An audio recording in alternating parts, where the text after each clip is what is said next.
This podcast is a member of the Voices of Wrestling Podcasting Network. Visit voicesofwrestling.com to hear the rest of our great podcasts, as well as show reviews, columns, opinions, and updates across the world of wrestling.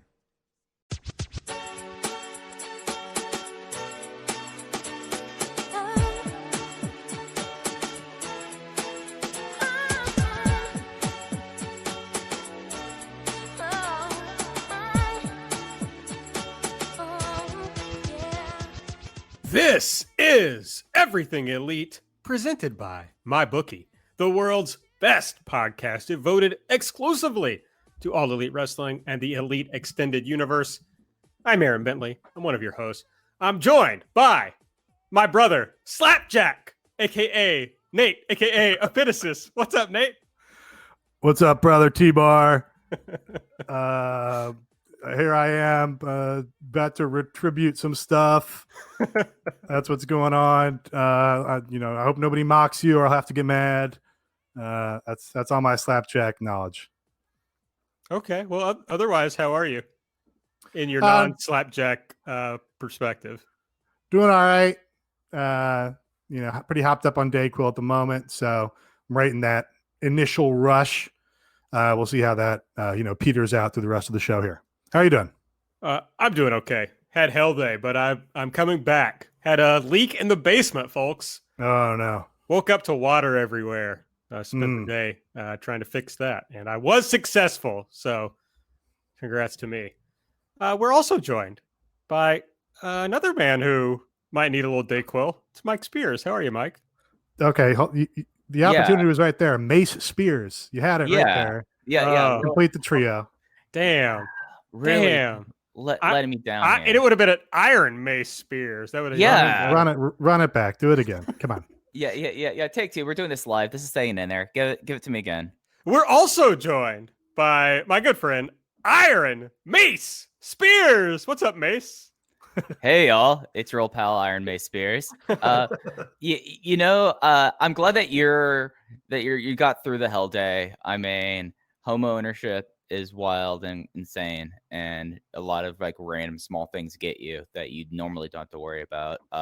But I'm getting there. I'm on the rebound. I had a pretty rough thing. Like remember a couple weeks ago talking about like the storm that came through, like the aftermath of Sally, and it completely killed my sinuses to the extent of having like really like great like sneezing, and my throat is torn up. But I'm here to struggle through this with y'all, as giving this show its retribution. What was the really dumb tweet that was the Performance Center bred me or something? What was the really bad tea?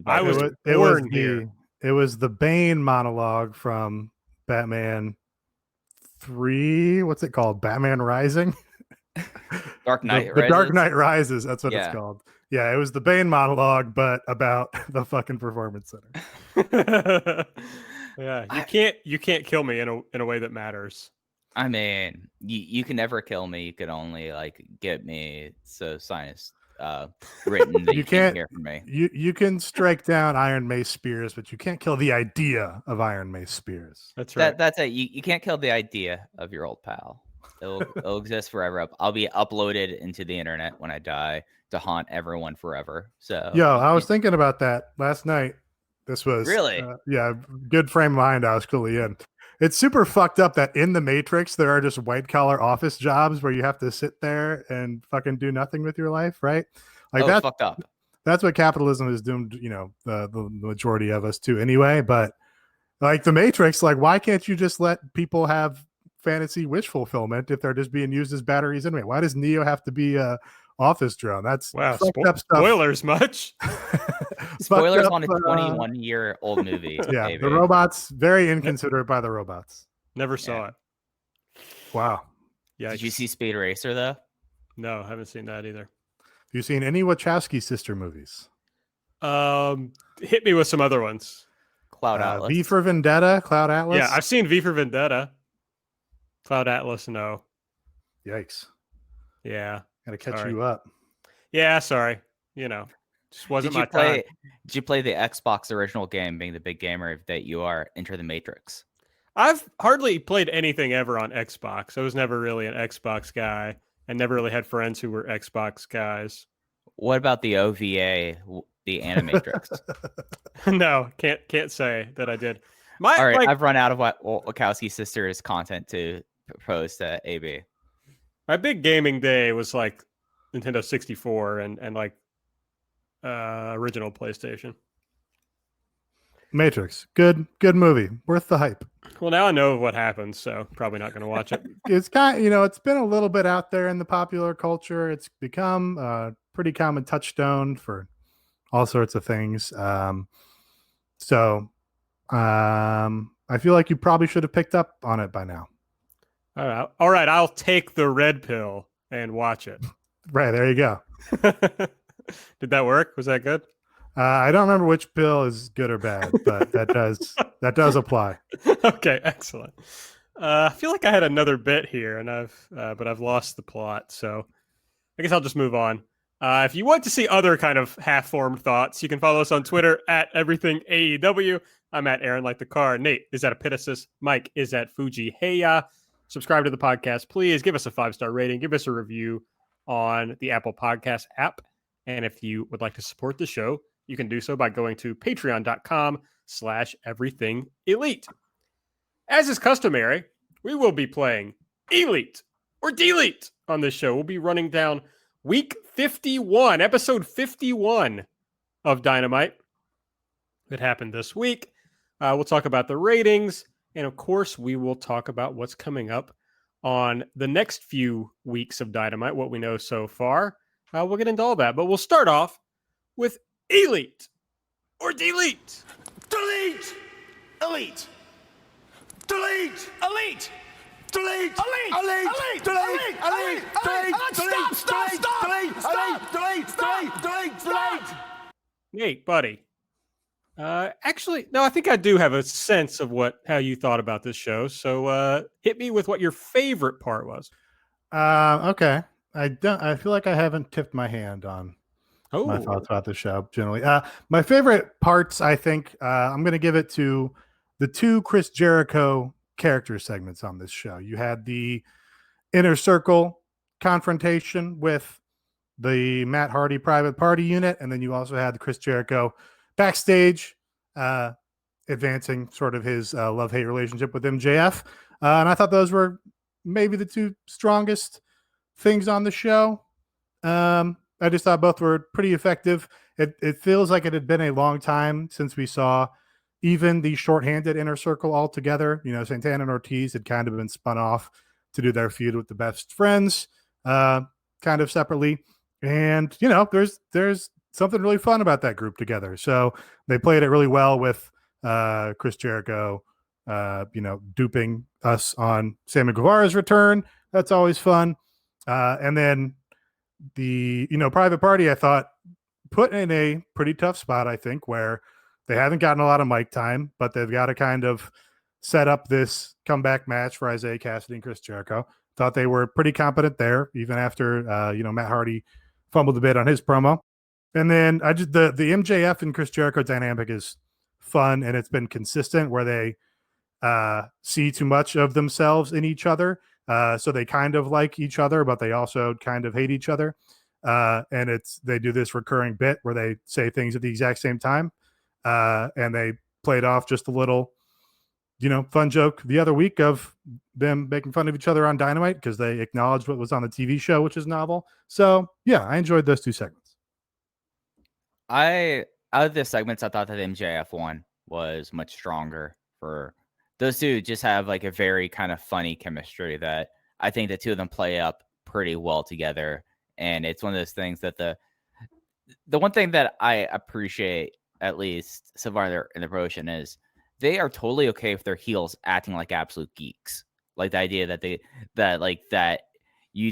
Jericho is, at least seen through the fans, is a pretty cool person, but like whenever like the 2 okay, slow your roll a little bit there, Mike. I don't know about a pretty cool person. I mean, like, he gets to sing along. Like, he's someone that he's absolutely like an icon and legend in the business, but to call him pretty cool is kind of strong, I think. Okay, okay, he's someone that the fans tolerate with his eccentricities. Okay, that's more fair.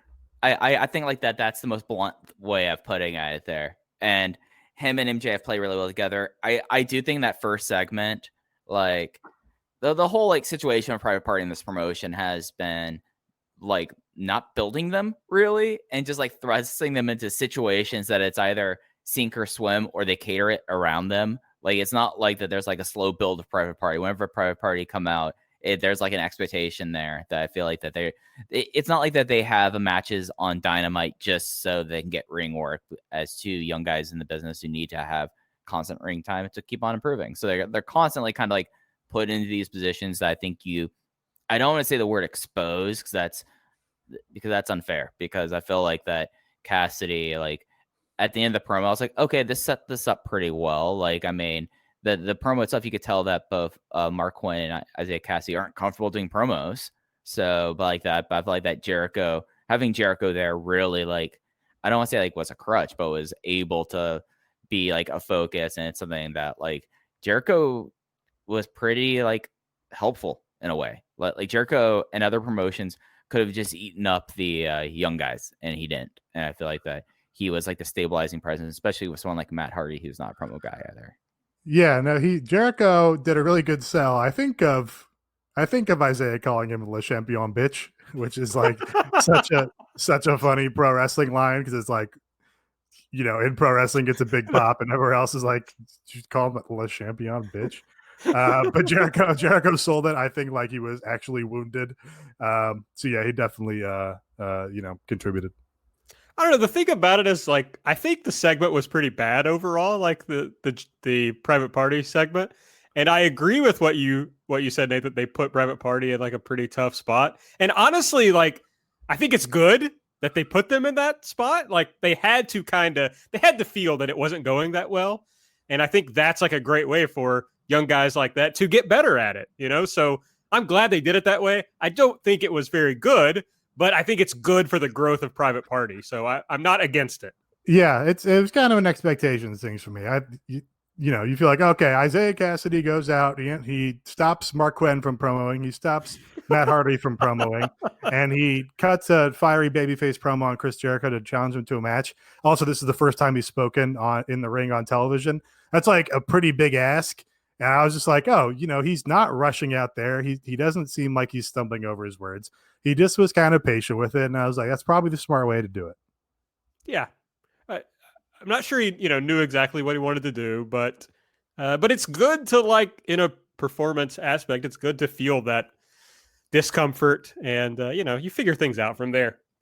So that's good. I like it. I'm surprised by it, but, Nate always surprises on this show. Mike. Kind of keep you guessing. Mike, buddy, what was your elite pick from this show? I mean, it is going to be funny. Like, the things I took away from the show were all the promos, but my favorite promo, like Nate touched on his favorite too. My favorite promo is Brody Lee. I thought Brody Lee, after defeating Orange Cassidy, just like doing a promo like straight up. And it's one of those things that over the last few months, I really have come around to the idea that I think Brody Lee is the biggest indictment of the 2010s in WWE, because watching him before, like right before WWE, and watching him after he leaves WWE, for a guy of his age, he hasn't really like gotten like old in a way that like big guys can get old. He's gotten much better, and he cut like this really like just passionate promo, really like solid heel work in my opinion, of him just kind of tearing apart Cody for like reappearing here. And it's like, oh, so you're here now after all of this. Like, well, I've been here doing the work, making a comment about Cody always saying like do the work like this. What kind of man's another man to do the work? Which I guess he's of the impression that Orange Cassidy got put up to this match by Cody, which is something that I did not really sense in the lead up. But then talking about like, did you see what I did to Dust and what Anna Jay did to Brandy? What kind of, and then like, it's just like very much so. And then I'm talking about like the dog collar match to cover the tattoo, and kind of made like a snide like reference to like, oh yeah, he's arbitrating his childhood because Dusty was known for doing dog collar matches. So I thought that Brody, and it was like only about like a minute long promo, but I came away with this yet again going, how did this guy, well, I know how this guy got wasted so much, but I'm really happy they didn't completely lose his motivation and got out of wrestling, because he's still, I mean, he might be my favorite performer in AEW this year. And I think it's was a really strong promo. And I mean, building up to what I assume is either going to be something happening at Full Gear, which is nice. They're building up something already to Full Gear, or if they're doing something for the anniversary edition of Dynamite. Yeah, he was very good here. And it's really something that, well, I mean, kind of what we were talking about with, not the same level, but kind of what we talked about with Isaiah Cassidy, where Brody struggled, I think, the first couple of promos that he cut in AEW. But once he was able to kind of get his feet under him and get confident and comfortable, he's just been excellent. And this is, I agree with you, Mike. It's like one of the characters that I enjoyed the most on this show nowadays.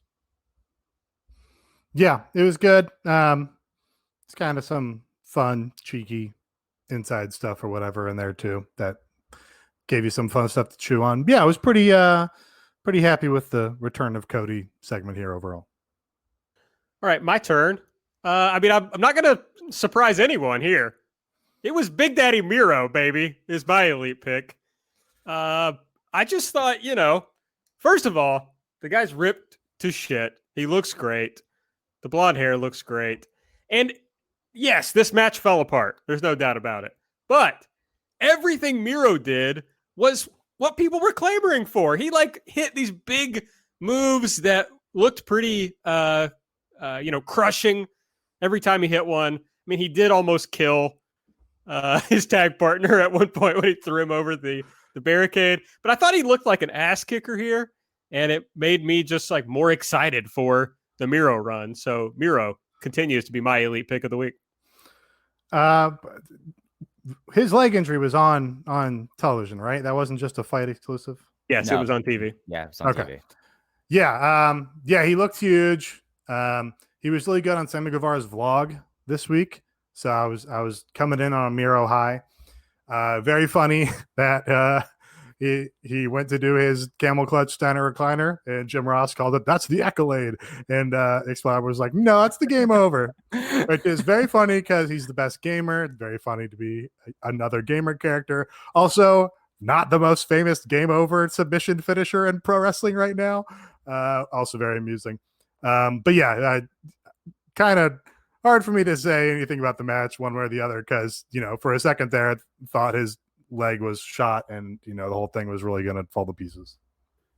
Yeah, and with his a lot of that match, it looked like he rolled his ankle and he was trying to do stuff while having a rolled ankle in a Kip Sabian match where Kip was didn't really have much chemistry, but I felt like Miro came out of this match as much as you could in that situation, all things considered. I felt like he looked like $1,000, $1 million, blonde hair coming out, having the boxing style version of his old tights, just ripped to all hell, just a giant slab of meat there, just throwing around Joey Janela and beating up Sonny Kiss. It was tremendous. And how can't you love the best Miro? I mean, to be the Miro is the best. And Nate, after listening to your recap, the Sammy Guevara vlog, I went back and watched it for Miro, and the reaction of Sammy Guevara opening up each one of his sodas made me very, very happy. And him calling it colas really popped me. Opening all his colas. I do. Very funny to be like, all right, Miro, it's time for your first match. It's you and Kip Sabian against Joey Janela and Sonny Kiss, the three people you assumed you'd be programmed with when you left the WWE. Here we go. The other thing I wanted to say about the match, though, was I know he did kind of big heel work as Rusev in WWE, but he was doing lots of interesting little stuff in this match. That was just heelish, when he was not letting the Sonny and Joey team make tags and stepping. I forget who it was on, but he was stepped on them to hold them there while he tagged Kip. So he was just doing little stuff that I thought was okay, this guy is motivated. He's focused in on what he wants to do, and he looks great doing it. So I just think yes, he's in this kind of mid-card story, but you can't stop this guy from being a huge star. There's no way to stop the best man. It just can't happen. And in this promotion where they've heated up people to huge pushes over the last 2 weeks on two different things on each episode, it's not going to take much to make Miro into someone who could have a WWE. Oh, sorry, brain. I just saw something that made me say WWE, but AEW world title shot. All right, well, let's talk about the stuff we didn't like from the show. Nate, what would you like to delete?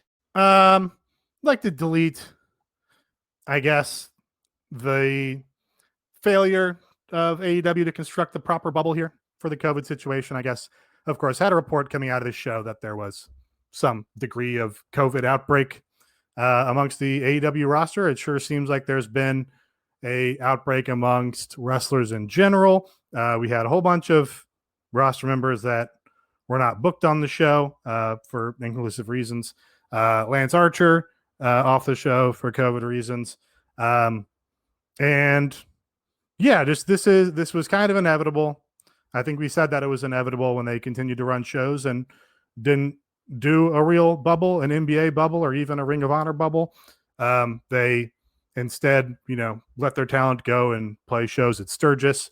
And it is a good thing. We have put the company over, and it's a good thing that if you are going to have these guys as independent contractors and not give them the benefits that an employee would get, then they should be genuine independent contractors and have the freedom to go and work other shows, work indie shows, work your GCWs, work your Warrior Wrestlings, work your Alaska shows, whatever. But you kind of have to look at that in a new light, I think, when you have a global pandemic and these shows are not up to the standards of safety that your company should be.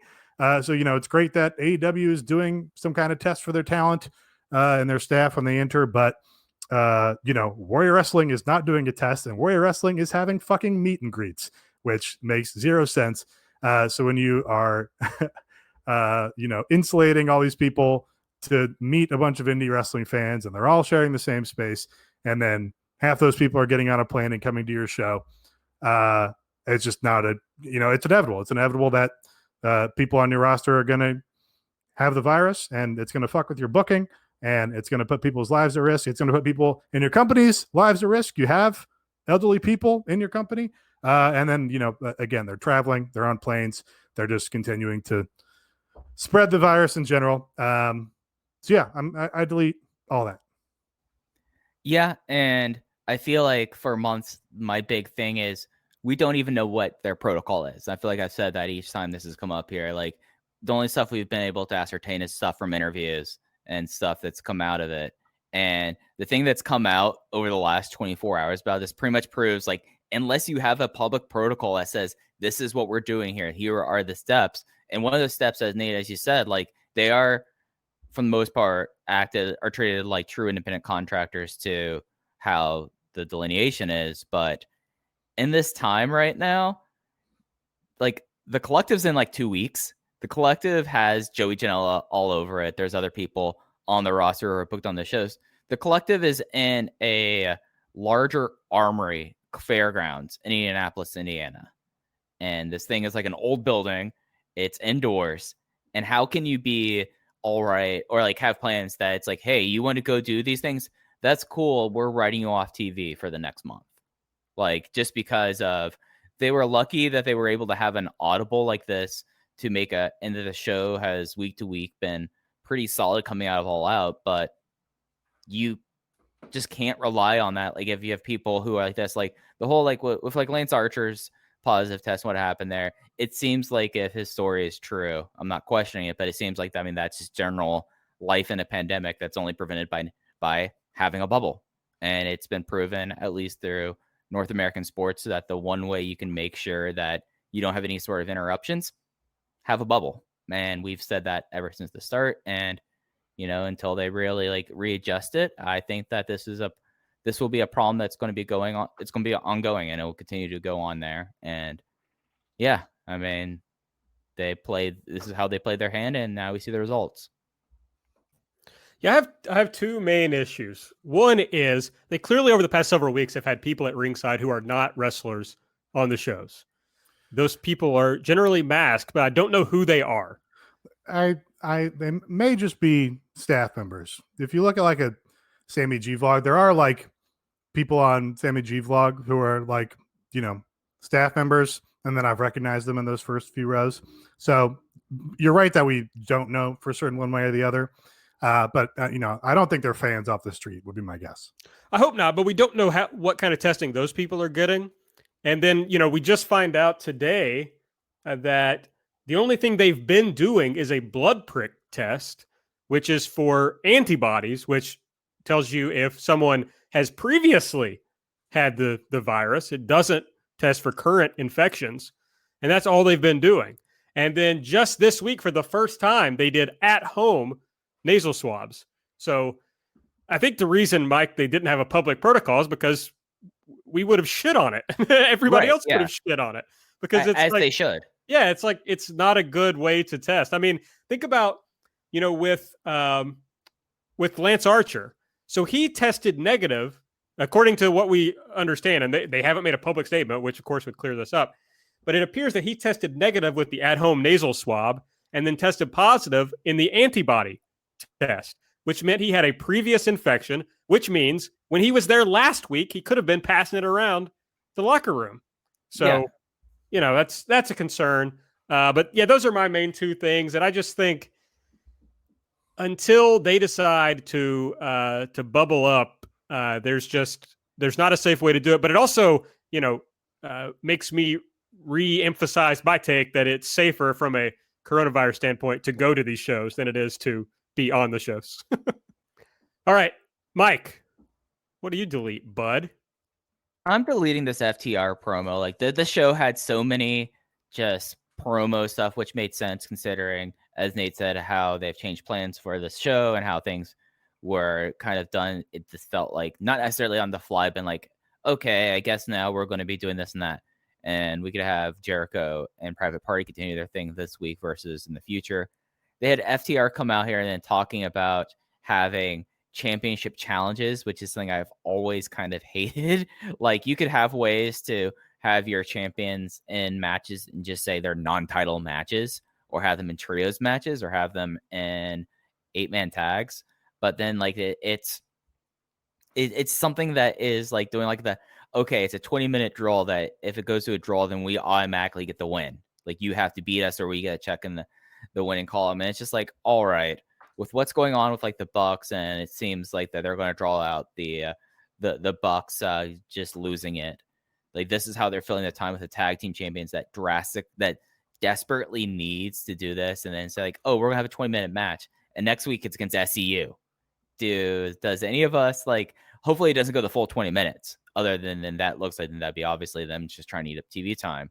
But you just like look at a match like this, it's hard for me to be enthused for a championship challenge match like this. Luckily, like the best friends come out there and off of winning the feud with Santana and Ortiz should be the team that has a claim on the title shot here and salvage it. But just like the whole idea about doing like 20-minute championship challenge matches when you have these rankings, when you have the idea of you don't have to have title matches, just seems so unnecessary. And it's just another thing that further aggravates me about FTR.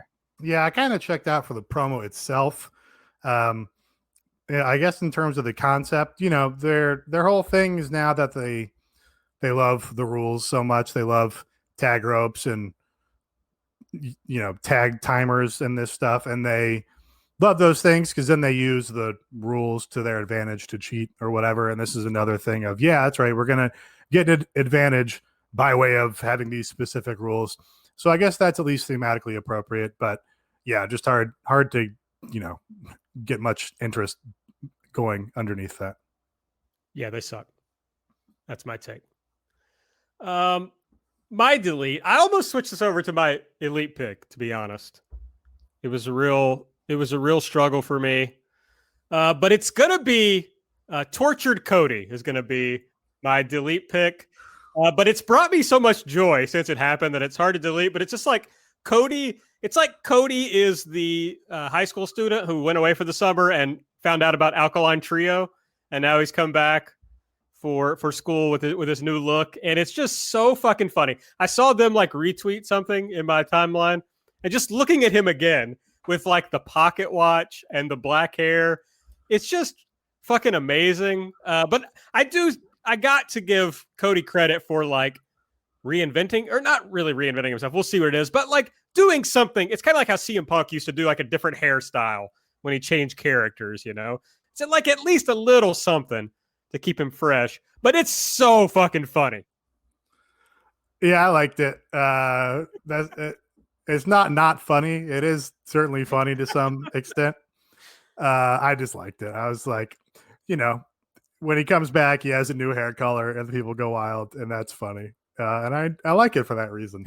And he has an even more elaborate entrance where they play the full choral theme when they usually only play part of it, and you get that whole thing, which is funny.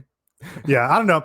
It got the, I will say they got a lot of the right reactions on this show, despite what could have been missteps. And the crowd, who has, been, I guess, quiet a lot of the time on these live Dynamites since they started having a crowd there, was quiet at points as well, which is, again, kind of understandable because they're all distance and it's weird vibes and all that. But, Cody received like a big returning babyface.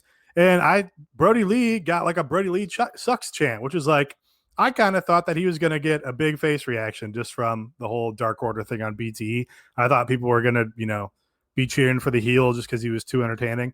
But that didn't happen. They got the crowd to follow along with them. First off, AB, you're so close to getting the reference right.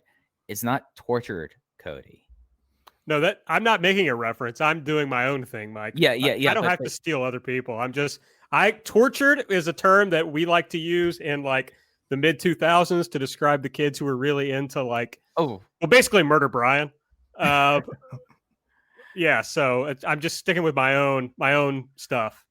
I mean, he's clearly right now in his Metal Gear Solid 5 phase. He has punished Cody. He's Venom Snake, and it is fantastic that it's just goofy in a way that is the right levels of goofy. That he comes out here, the Ace elevator is gone, and now it's like a gate that flies open, and he comes out, and it's just kind of just nuts, and the hair color that you could tell that this was an audible. That's like, oh, we need you down here. We're going to start building this thing up now. We could use a number. So he was able to go in there and get I'm assuming that was temporary hair color because you could still see it on his scalp. And when he's had black hair before, it's never been that striking.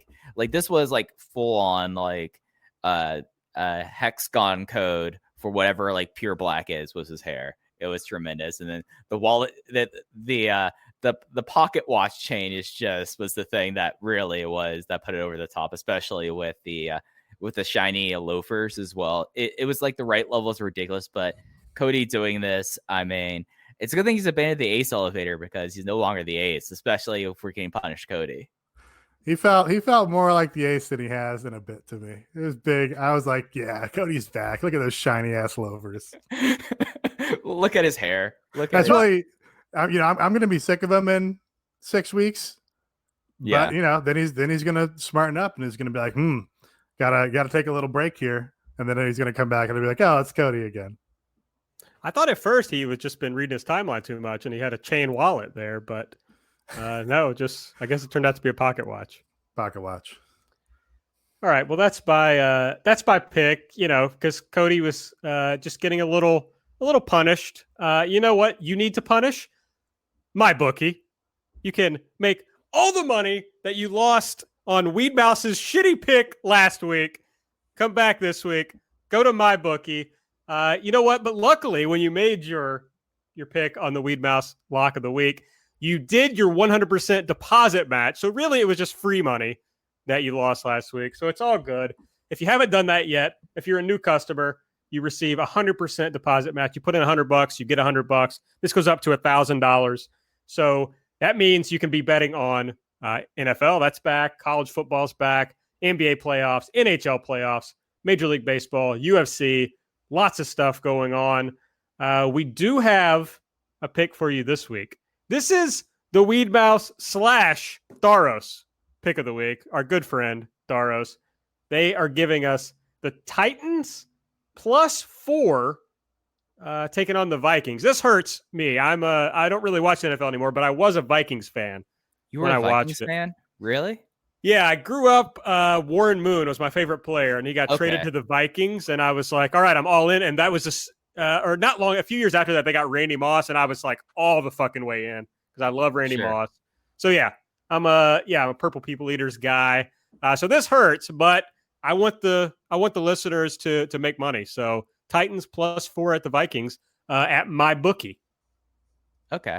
I hearing the Warren Moon part makes a lot of sense, because I've been like, almost everyone I know from that area is either a Colts fan or a Bengals fan. So like that's why Yeah. going that way. I like the Bengals. A lot of my Surprised me. friends are Bengals fans. Of course, they're awful. The Colts I hate. So, could That's never fair. have been a Colts fan. But anyway, go over to my bookie, use the promo code ELITE, and you'll double your first deposit up to $1,000. So it's winning season, folks, only at my bookie.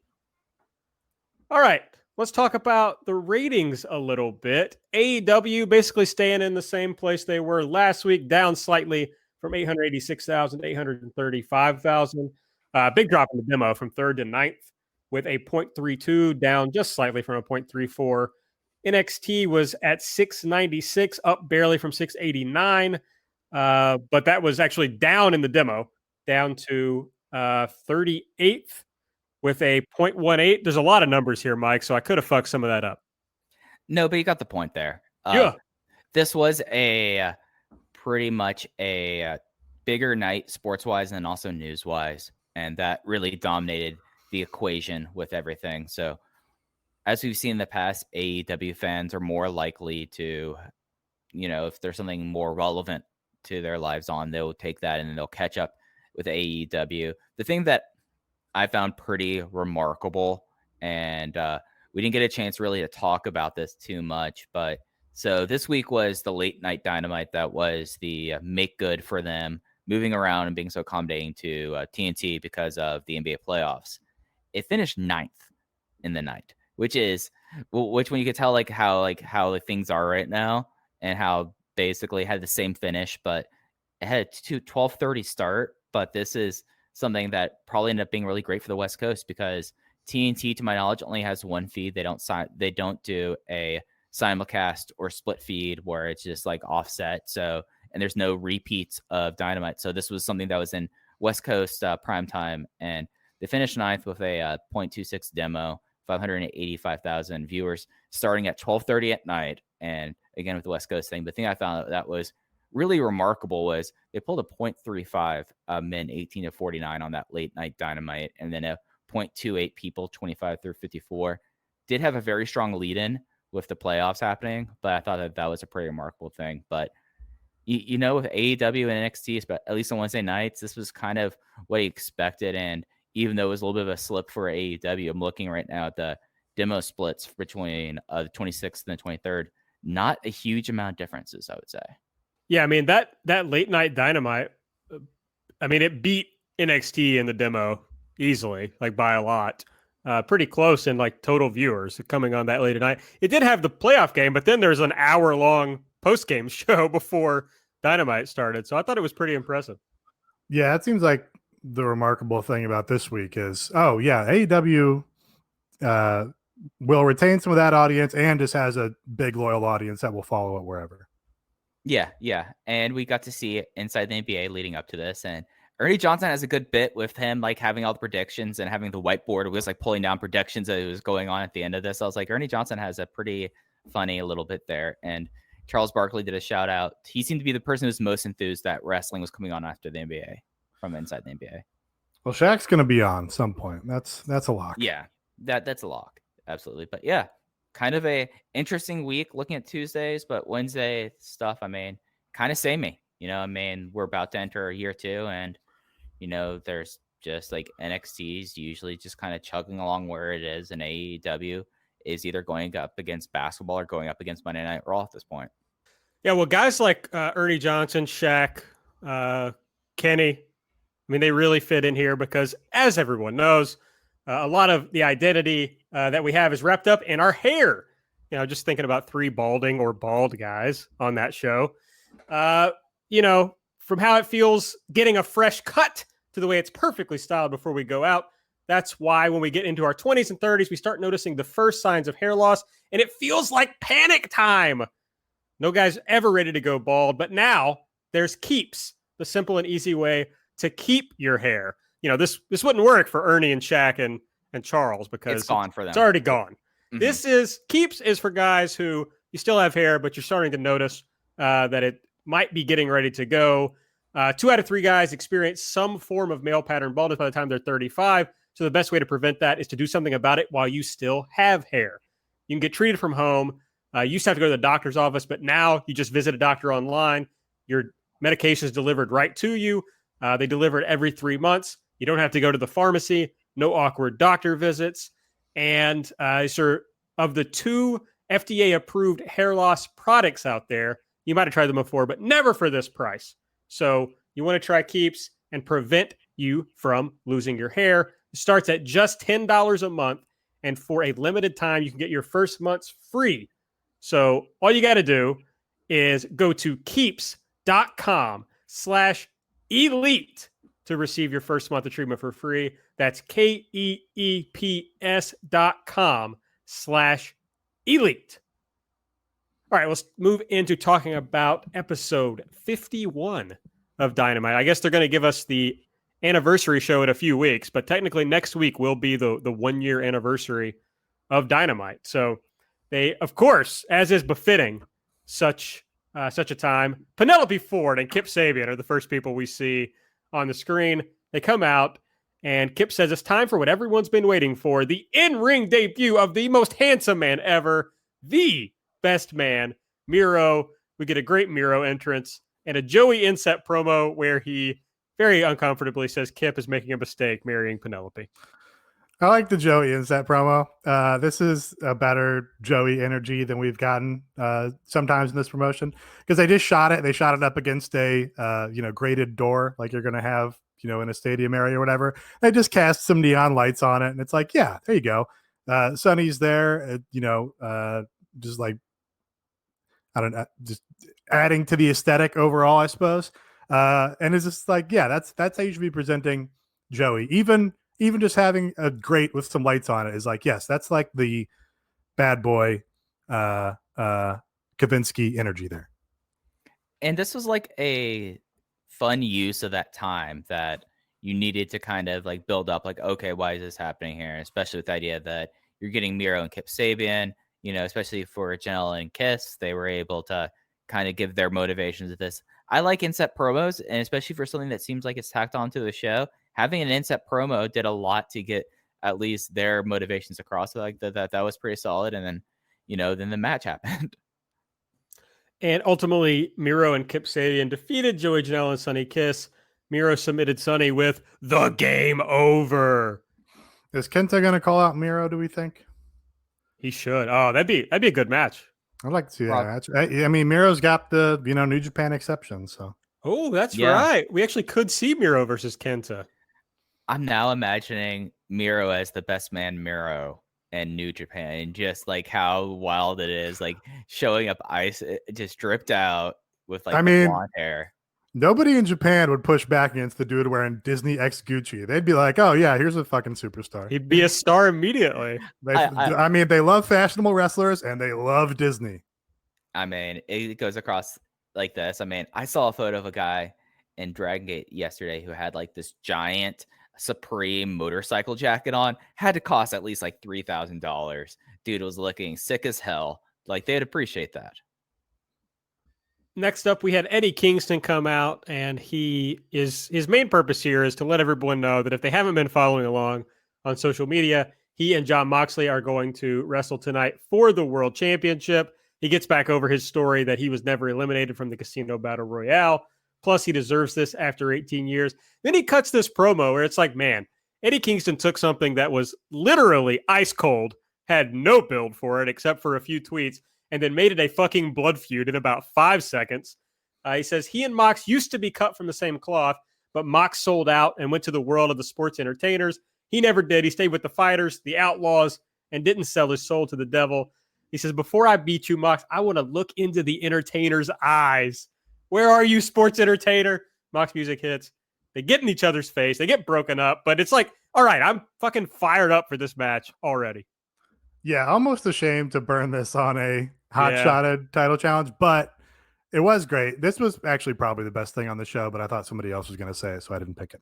But just from the beginning, him directing the camera, like, do what I say. I'm the director here.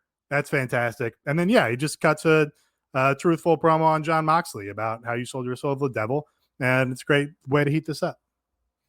And it's something where this is the testament to overall like believing in your talent to do what they do best, because you've had Kingston really have very limited time, but that his promo was 2 minutes and they instantly made just like a incredibly hot main event. And it has to give everyone a lot of confidence in being like, yeah, no, we now know that we can give the ball to Eddie, even though everyone else who's seen Eddie promo would been like, yeah, Eddie Kingston can build up a match within 90 minutes. He can do that. But now like it's such to a point where maybe this is something that like this played off so well, and they actually have like tangible things like, no, people are interested in this. People wanted to see us, that, you know, who knows what they're going to do with Eddie now. And I think that makes the whole unit, I guess they were going to be called the Blood Brothers. I don't know if that's actually going to happen, but him, Lucha Bros, and Butcher and Blade, it's nice now that we can now believe like, oh no, Eddie isn't just going to be like a mouthpiece for these guys. Now Eddie can be his own star as well. And I thought that was really cool. I thought that was a really effective kind of thing that came out of this. Kenny came out to join the commentary table, notably not dripped out whatsoever. Tony Schiavone just laughing at his fit as he came to join. And then we did Hangman Page defeating Evil Uno with the buckshot lariat, and kind of doing a lot of the same stuff from last week where Kenny, you know, was commenting about how they're never, ever, ever getting back together. Yeah, kind of like, you know, it's like, yeah, Kenny, you're saying you're never, ever getting back together with the dude, but you sure do make a point of coming out and watching all of his matches at the commentary desk. It doesn't really seem like your actions are in pursuit of your goals. Yeah, and it's something that like just felt exactly like this. And then Hangman had a solid match after this, but I just felt like it was just like retreading, and this was the audible they called here. That's like, oh yeah, we could just do this again. I'm like, oh, okay. You know, I don't like we've reached this point in this storyline. I'm ready to see where it goes next.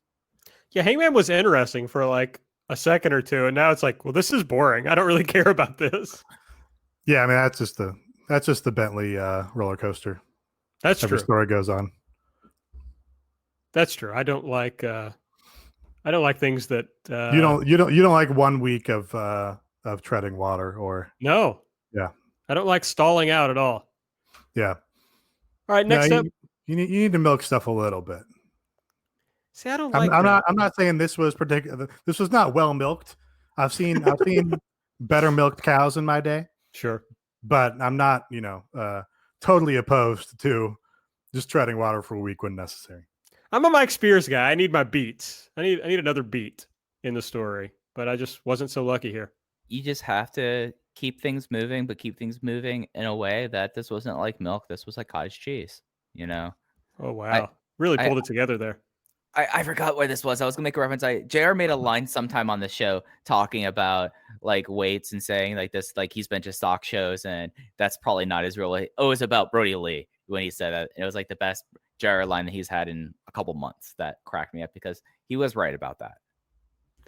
Tony Schiavone was outside the Young Bucks dressing room. He says they wanted to talk to him. Matt Jackson opens the door. Tony flinches, and he says, "Well, you scared? You worried we're gonna kick you?" He says people at home have been noticing that the Bucks have been acting strange. Matt admits they've been out of line. Says they never should have kicked Marvez or Posey, but they think people will see they've lost a lot. They've lost title opportunities, relationships with friends, but they're going to do better. Tony tries to ask him some questions about FTR that he refuses to answer. He gets mad. He asks Tony for his phone. He smashes it up against the door frame, and then he tries to apologize for that and goes to put money in Tony's breast pocket, but Tony has not cut the pocket of his coat. I'm sure he had also not cut the vent of his blazer. Just very sad for Tony here. But Matt just throws money at him instead. Tony's not someone who wears blazers other than on TV. Like, probably true. Yeah, I mean, if this was a Tommy Bahama shirt, he would know what to do with it, not with a AEW embroidered blazer. All right, friends, everybody listening, you get a new blazer or a suit. You got a breast pocket. You want to get a little scissor, cut that. One of your back pockets is probably going to be, at least one is going to be sewn shut. Give that a cut. The vent in the back of your jacket is going to need a cut. So do all those things, or you're going to be embarrassed in public. It's because they have those tied up because of when you get them tailored, like you want to have it lay flat if it needs to be tailored, right? That's right, baby. I mean, this is what I get for looking at menswear blogs in the early 2010s. Same. Big same. Not guilty. Next up, the TNT Championship. Brody Lee defeated Orange Cassidy with a big old lariat. That's right, 2 matches in a row that ended with lariats. After the match, well, this is when Cody came out, so we can just talk about the match. Weird. The whole Orange Cassidy thing is weird to me. It's like they just kind of they spent all this time and care building him up with Chris Jericho, having him get 2 wins over Chris Jericho, and now it seems like they just don't really know what to do with him, and so he just kind of got hot-shotted into this Brody Lee title match. When to me this could have been a money match or a pay-per-view match, and instead it's just kind of thrown together. He loses pretty easily, and it's just kind of a bummer. Yeah, I thought it was weird that they booked it. I was like, oh, where are they going to go with that? But in execution, I thought it was all right. You had the Dark Order guys out there up to hijinks, John Silver and shit. So, it's hard. I don't really know what you do with him because you spent a lot of time on him, investing in him because he was a guy who had potential for upward trajectory in the company. But you're going to make him a champion? I don't think you're there yet. If you're going to do it, I don't think you're going to make him a world champion at any point. So it's you got to find a way to have him percolate. I guess like the only way they could do this is like, okay, he definitively won his feud against Chris Jericho. I don't look at the rankings anymore other than when they show up on TV. I've gotten too mad at them for me to look at them anymore. So I guess they're like, okay, he's justified here. And the idea that this was supposed to further cement Brody's position, like that's why you're doing this, is you're immediately like using the push you did to Orange Cassidy in a way that could benefit for Brody. And that makes sense there because, yeah, Orange Cassidy should probably never be a world champion of any promotion. Probably can be a TV/TNT champion pretty easily, and you're able to do that, but not at the expense of Brody Lee. So, like, I understand where they might be coming from on, like, okay, this makes sense for this. And then you in a way, you mitigate all the good work you've done with Orange Cassidy because it's going to immediately be overshadowed by Cody coming out post-match. I mean, this might be like a good spot for Orange Cassidy generally of like, okay, he's a legitimate title challenger, but probably not a champion. But at the same time, you used Chris Jericho to make him into a guy.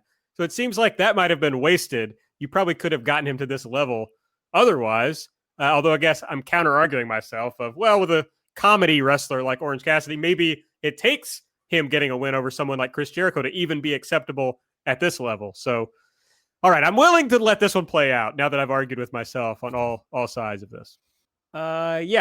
Dasha is backstage. But Anna Jay steals the mic, gives it to Brody, and we've talked at length about this promo, except for Brody saying, what kind of man lets his wife post thirst traps on Insta while calling me daddy? And then he just like paused, and that just hung there. Pretty funny. Next up was the Matt Hardy private party Chris Jericho segment that we talked about.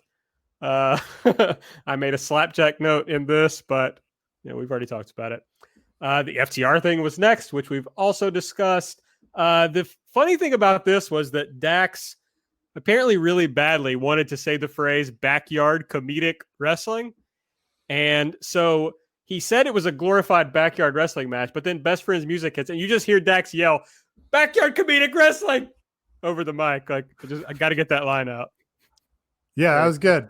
That felt like good. Like he really needed to get that shot in. I will say, when Best Friends came out here, they felt like bigger stars this week. Yeah. To me. Yeah. I mean, like, oh yeah, Best Friends.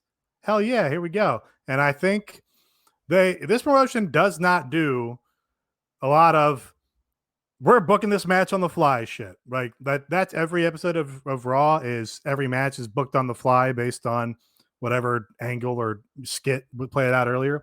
They don't do that here. So the idea of them like hot-shotting it was like pretty interesting to me and felt like pretty hot. And then they didn't give it to us. They're waiting to give it to us. And I thought that was kind of the right decision too. Like, yeah, make us wait for it because now I've got some hunger to see Best Friends rack up some wins here. So that part of this was I think a success to me. Maybe the putting the highlight on Best Friends here. Did you all think that Best Friends, and something that kind of struck me as we're just talking about this, do y'all think that Best Friends felt like a bigger deal than FTR doing their promo in the ring? Like they feel like that they are like the higher, like tiered tag team now? Because like that's definitely like thinking about it, even though Chuck called him a weenie, which was funny and is not something that you think top guys would say. Best Friends feel like a bigger deal right now, especially coming out of that match, than FTR ever has in this promotion. Yeah, it's hard to really be objective about it because just have a lot of equity in Best Friends over the last few years. Oh, sure. Sure. But I think so. I think I was just excited to see him. I was like, yeah. Well, I mean, I agree that it's hard to be unbiased, but trying to be as objective as possible, like Best Friends just got this huge win in a main event in like a really intense match. And frankly, FTR like hasn't had a big win in the promotion. Have they had a main event yet? I don't think so. I feel like they're always, show opening, hot, big work rate tag match. Yeah, I mean, they got the title shot winning that gauntlet. So, they didn't really have to do too much in that match. And then the tag title match was kind of a letdown. So I don't know if they've had as big of a spot as Best Friends had with Santana and Ortiz. So I think it's reasonable to be more excited about Best Friends at this point. But that's what makes for a good title match, right? So I mean, that's what one would hope. I mean, I'm right now looking at this to see if they have been in that position. And they have not been in, other than FTR. FTR has not been in a not there, not there, not there, not there, not there, not there. They have not been in a main event that I can see. They've been in the opener, the semi-main event. No, FTR has not been in a main event.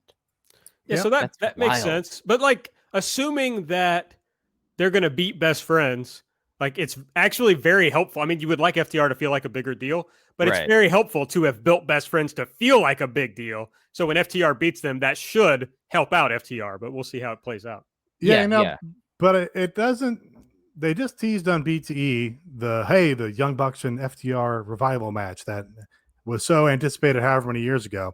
They referenced that, but it just doesn't feel. And FTR keeps like taunting the Bucks for their their fines and shit. It just doesn't feel like we're going in that direction at this time, right? It doesn't. No. I'm not sure where the Bucks are going.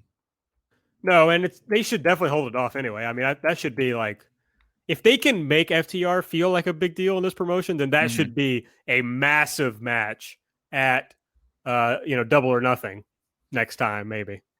Yeah, and if anything, I think like at Full Gear, like they still have a month and a half before Full Gear, and we know they're gonna have a title defense there. They could have the Best Friends title defense before Full Gear, and then transition to Bucks versus FTR. They can still do that and won't feel out of place. Yeah, I don't know. I'm fascinated to see where the Bucks are going, I guess. Like, is this heel turn thing actually happening, or what are they going to do with that? So we'll see. But yeah, I agree that it just, at this point, it doesn't feel like that's what we're getting soon. So we'll see. Next up, the match everyone around the world was waiting for. Hikaru Shida and Thunder Rosa defeated Ivelisse and Diamante. Shida pinned Diamante with a running knee. I thought that Excalibur named it this week, but it was a Japanese word, and despite all my studies, I could not exactly figure out what he said. I'm disappointed in you. I'm disappointed in myself. So thanks, Mike. I thought I was gonna come on here because I heard him say it. I didn't have enough chance to write down. I was going, "Hey, Aaron, what was the move?" But apparently, you're not to the knowing random moves part of Japanese studies. As long as your tutor isn't disappointed in you, that's what really counts. She would never be disappointed in me. She's always gassing me up for my language skills. Just all you could hope for in a language teacher, for sure. Well, I'm glad about that. However, what I was sad about was this match kind of happened. Like this match, I felt like was there and it was kind of awkward. It wasn't interesting. It was just there. It was fine. I don't know. It was like we're kind of watching for something to happen, right? Like especially between Rosa and Ivelisse, and like nothing of note happened between the two of them. So it was just like, well, okay, fine. It was fine. I will say about, speaking of my my Japanese tutor, she asked me at one point, like, oh, what did you do this weekend? Oh, I have a podcast. I was doing a podcast. She was like, very excited about this. She's like, can I listen to it? And I was like, no. I'm trying to think what of your content that would be the one that of our content. Like, actually, jumping on Bomb Audio might be the entry point. Yeah, I mean, it's at least about a Japanese promotion. I was like, look, my podcast is about American wrestling. She's like, oh, I probably wouldn't know what you were talking about then. I was like, that's exactly right. No reason to listen. So hopefully she never finds this podcast, but we'll see. I'll show up one day. She'll be like, I listened to your podcast. Fuck. You talked about me for like 10 minutes. Yeah, this would be really awkward now. I just hope it's not this week.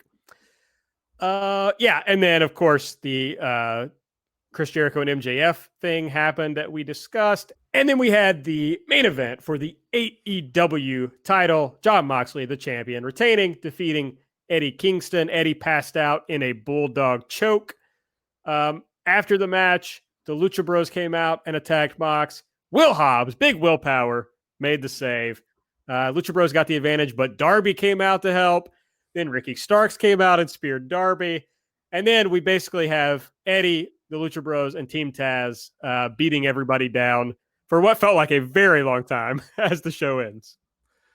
Yeah, I kind of like the match. I think what I enjoyed most about the match was just Eddie laying into Jon Moxley with chops was like maybe the best part of the match to me. And I want to pull this up because it just occurred to me to give him credit for it. I think, Grant Akuma tweeted about it and pointed out that you just wouldn't see that stuff on American televised pro wrestling for a lot of time. Like whenever there'd be strike exchanges, you'd have these jump cuts all over the place. And they didn't do it here. They just, like Eddie said, they hung on the hard cam and they just let you appreciate the impact of all those strikes and those chops in particular that Eddie was given. And yeah, I enjoyed that. I enjoyed the novelty of that. I didn't enjoy the novelty of whenever Excalibur makes a reference that JR doesn't understand. He thinks it's so fucking fascinating to repeat it. Excalibur's like, oh, obviously Eddie, big four pillars guy, Kawada guy, so Excalibur shouts out Misawa Kawada and JR is like, oh, what the fuck is that? I wouldn't defense there. He's just so stunned by the idea of somebody saying two Japanese names. It's like unbelievable to him. And then, the highlight of after the match was we finally got what I'm fiending to see, which is Penta and Phoenix going after Moxley. And I just want to see those guys in some configuration. So having them beat down Moxley was like, yes, here we go. This is my shit. It's something where I feel like now that like we can like look back at the match, the Bulldog choke submission was very abrupt and feel like that they had to get through to this beatdown. This beatdown then went on a little bit too long, like how you're saying, AB. I thought like that was kind of interesting. I've seen a lot of kind of I've seen people have a lot of different minds about this match. I thought like I was really enjoying like them just deciding to hit the crap out of each other. Like that's a good time to me. Well, whenever I see someone's like chest start getting red from getting chopped a lot, I know that they're putting the effort into that, and I thought that was pretty cool. But really, like the big thing to me was in this post-match beatdown, how much of an absolute star Ricky Starks came off as, coming in last in this beatdown, hitting the spear, doing the pose, ripping off his t-shirt, and I thought like, hey, this company has an ability to hotshot people, and that was like my big takeaway from like this last part of the match. Or the show. I also wanted to shout out all the backdrop drivers because Eddie did like 3 of them in a row. I mean, really, the money match between these guys is, some sort of hardcore no DQ match, right? Like that's, I think, how you do a really big sort of blow off between them. And who knows if we ever see it. But I think probably they didn't want to do it because they just did it with Cody and Eddie. So it's like, well, we can't go right back to that. So, but that would be fun. Remember when Joey and Kenny had a lights out match on Dark, and we were like, what the fuck is happening here? Anyway, that's a throwback. I remember that match. That match was interminably long. Yes. Dark, man. It's really gone through some phases in this year. It went from like big matches like that to some weeks it would be 15 minutes, and now it's like 11 matches featuring a bunch of guys from random Georgia indies you've never heard of. And we're probably going to have another transition of Dark. So yes, it's just a COVID incubator now. Dark. I mean, you're right. That is Dark. Yeah, that is. AEW Bleak is what they're gonna have to start calling it soon. Yeah, Ricky Starks, man. He's a huge star, right? Like, it's just one of those guys who kind of came, I think it's safe to say, pretty much came out of nowhere and very quickly established himself as a guy. And I think they've really got somebody in Ricky Starks. Yeah, they should have him on commentary all the time because he was so good. The best part of commentary, and Galazzo Dan on Twitter posted a lot of clips, was him and Taz just interacting, like the two of them just talking about how their second business now is doing a drive-in theater, but shooting movies and throwing it onto the back of Brian Cage. Just tremendous stuff. Did a spear, so he did like that spear wearing slip-on loafers. Just like he just rules. Like Ricky Starks is, other than like Brody Lee, Ricky Starks is one of my favorite people in the promotion right now, and it's just such a delight to see him. Like, I'm not even going to say this, but like, get the opportunity and do the best with it. It's been very easy for me to fall into WWE brain and say something else, but he found an opportunity and he made the best of it. He did. Good for him. If you've been enjoying the last year or so of us talking about this show, you can support the show further by going over to patreon.com/everythingelite. We offer basically 1 or 2 bonus shows a week, every week. So hop on over there. $5 gets you all the audio we do and our entire back catalog of audio, tons of audio for you. This week, Nate did a recap of the first 2 nights of the G1. How are you enjoying the G1, Nate? I watched those 2 shows, and then I had the 3rd show on while I was playing Hades. So the Japanese commentary was very exciting. Excellent. We also every week do Light, where Mike and I preview Dynamite, review Dark, and Nate reviews the vlogs. And usually an extra bonus show each week. We've got a good one coming up next week that you will see. Usually we post them on Monday. Also, we have a Discord. If you join, you can come chat with us in the Discord. Mike and I are in there chatting during Dark and Dynamite, and then just generally. And also this month, if you want to go back, I did daily audio for the entire Stardom 5-Star Grand Prix. Yay to me. I did the whole thing. I started it and I finished it. That's right. What was it? Your dodecaology of the 5-Star Grand Prix? Yes. 13 episodes. Proud of you. 12 episodes. Good work, AB. Yeah, but I covered. Right. Dodecaology. Yeah. Okay. Sorry. I don't know whatever that is. You're a lawyer and you don't know like Greek terms. I thought didn't you say 15, Mike? I thought you said. I thought you said something with a teen, and I was like, no, it's 12. I said dodeca, and then I said 13. I did say multiple things. I'm trying to hit all regions, so at least one way. You definitely said multiple numbers for sure. No, I did. I respect did. that. I was hoping to get away with that, Nate. I was saying that. I'm here to fact check, man.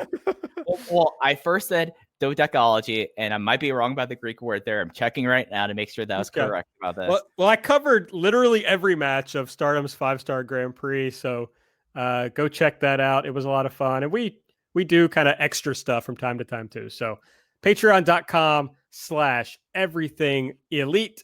It's a fun place. Next week on Dynamite, here's what we know so far. Chris Jericho versus Isaiah Cassidy. What a weird match, right? Like, I know people say this all the time now, but you go back, a few years and you're like, Chris Jericho versus Isaiah Cassidy. FTR versus SCU. Ricky Starks versus Darby Allin. Jon Moxley will be appearing. Man, the Ricky Starks Darby thing pisses me off. It's like, yes, AEW does hotshot stuff. Here it is. Like, they are giving away something. This should be a big pay-per-view match. It just bums me out. I mean, maybe it's like the Best Friends and Santana Ortiz thing, where this is going to be another build match. I don't know. Yeah, I mean, and that didn't end up taking away from the match they gave away on TV, right? The big blow off to that feud. Yes, but at least it was a main event and it felt special.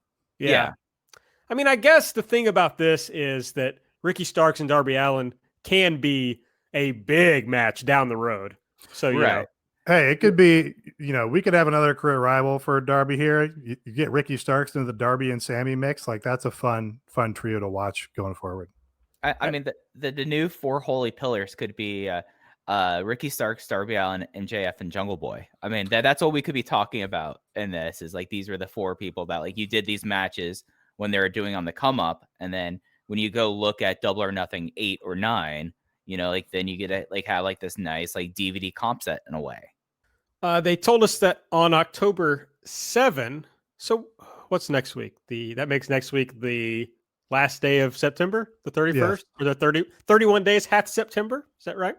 Sure. So then on the 7th, they're doing the 30 years of Jericho anniversary celebration. They didn't announce any matches or anything. We'll see how that goes.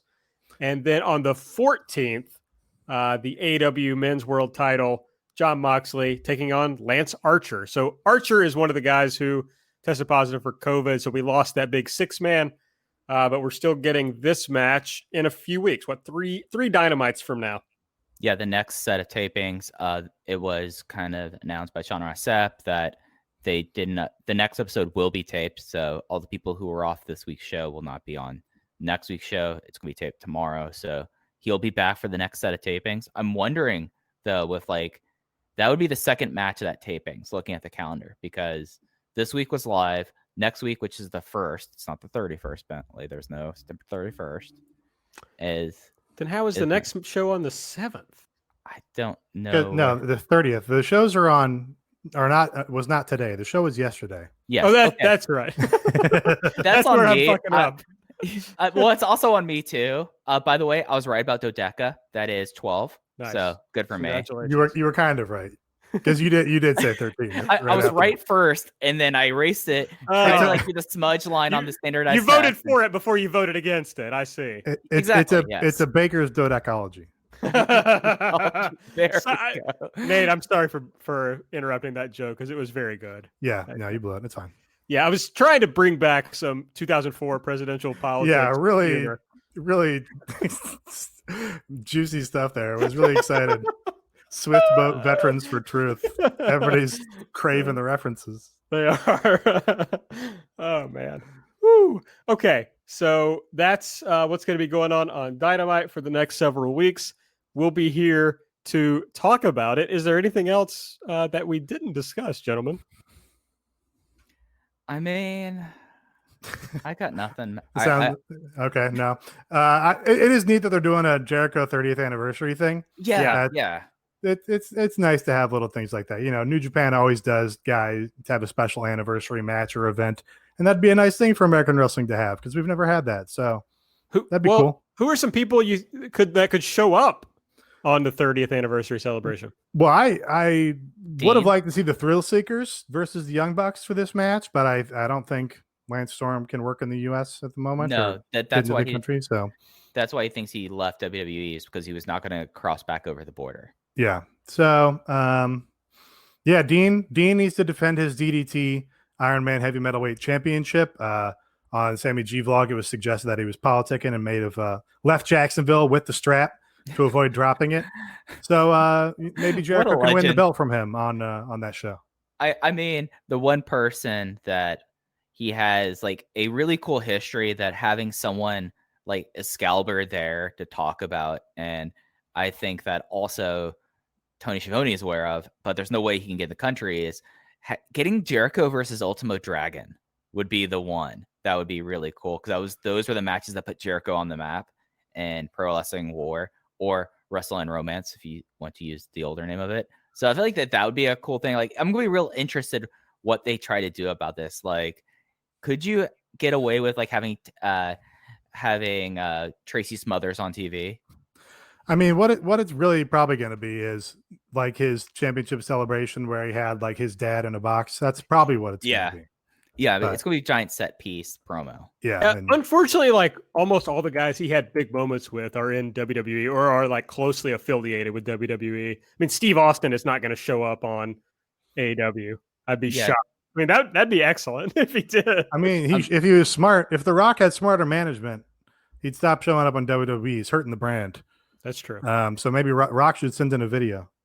Rock should send in a video. Ultimo should be like all decked out. Ultimo is a very handsome man, like standing in like his Guy Barra shirt, smoking a cigar, spinning around and addresses him and says, "I remember the match we had 25 years ago, Chris." I feel like that would rule. I just want Ultimo Dragon back. I miss Ultimo Dragon on US TV. I'll be satisfied if we get a 30 years this business shirt from Jericho. Actually, it's perfect because he teamed with Gedo and Jado and New Japan and War. Like that makes Lion sense. Dome. That's right, Lion Dome. Yeah, they were a team that were no respect. Yeah. Wait, was it Jado's was also 30 years this business, right? Yeah. That's fucked up that both of them have been in wrestling the same amount of time. I mean, Jado is Jado's got like a year or two on him now. Yeah. Sure, but Jado is like worthless at this point. Yeah. No, how dare you? How dare you? He should not be in the ring whatsoever. It's often scary to watch him wrestle. But yeah, no, I mean, Chris Jericho's ability to perform at this level is like a marvel for sure. No, it really is. I'm not sure that's talked about enough, honestly. Yeah, no. I guess we just talked about it on this podcast. Well, I mean, he did have the time that when him and CM Punk had they had like the greatest of all time thing. Like there was the thing about him talking about him being best in the world and him being the greatest of all time. Like he's talked about it before. It's just WWE brain, you completely forget about it. He was War International Junior Heavyweight Tag Team Champion with Gedo. Well, I think Aaron was talking just more about his longevity and his current age. Sure. Oh yeah. But yeah, I mean, you compare Jericho is like 6 years older than Tanahashi or something. Mm-hmm. And like, that's like pretty wild because, you know, they just had a match and it was like, oh yeah, these guys are, I mean, Tanahashi is maybe a little more capable or a bit more capable. I mean, he can still do his high fly flow to the outside, which is a pretty crazy spot that Jericho's not doing, but sure. You know, he didn't outclass Jericho by any means. So, yeah, Gedo and Lionheart were the first ever international junior heavyweight tag team champions. Lance Storm, Jushin Thunder Liger, El Samurai, Masaki Mochizuki, Tomohiro Ishii, Shinjiro Otani. I'm just listing off names right now. I apologize. Masato Yoshino, Naruki Doi, Tiger Mask 5, who is Taikawa, and Kazuhiko Nakajima are all former champions of a lineage that was started by Chris Jericho and Gedo. Wow. I mean, I guess people do talk a lot about like, kind of like at his age, he's good. But like, you think about somebody wrestling for 30 years and what that does to somebody's body. And yeah, a lot of those years in WWE on crazy schedules. Yeah. It's really insane that he can still work at the level he does. And also like, you know, the guy has made a ton of money. Why does he do this? A, B, why does he go play fucking Sturgis, South Dakota with Fozzy? The guy does not want for money. I'm confident. No. He wants for attention, obviously. I mean, I understand that. Right. I guess, and he still has a weird, you know, has a different brain than us for sure. Yeah. All right. Well, that'll be fun to see what comes out of the Jericho 30-year anniversary celebration. We'll be back to talk about it, of course. I do think, Tony, yeah, if Jericho could win the DDT heavy metalweight title from Dean Malenko on that show, man, I think that's great. And then he can ironically be like, yeah, see, I'm still the champion, and carry it around and pretend that it's so good. Because he's been calling himself the champion despite not having the title for weeks at this point. Yes. We have to get somebody we know to send a DM to somebody they send DMs to try to make this happen. I don't want to out anybody here, but I just want this to happen. Okay, well, for updates on that specific topic, make sure you follow us on Twitter at Everything AEW. I'm at Aaron Like the Car. Nate is at Epitasis. Mike is at Fuji Heya. Subscribe to the podcast. Give us a 5-star rating and a review on the Apple Podcasts app. Check out patreon.com/Everything Elite. Thanks, everyone, for listening. We appreciate it. Sticking with us. For Mike, for Nate, I'm Aaron. We'll be back next week. Bye.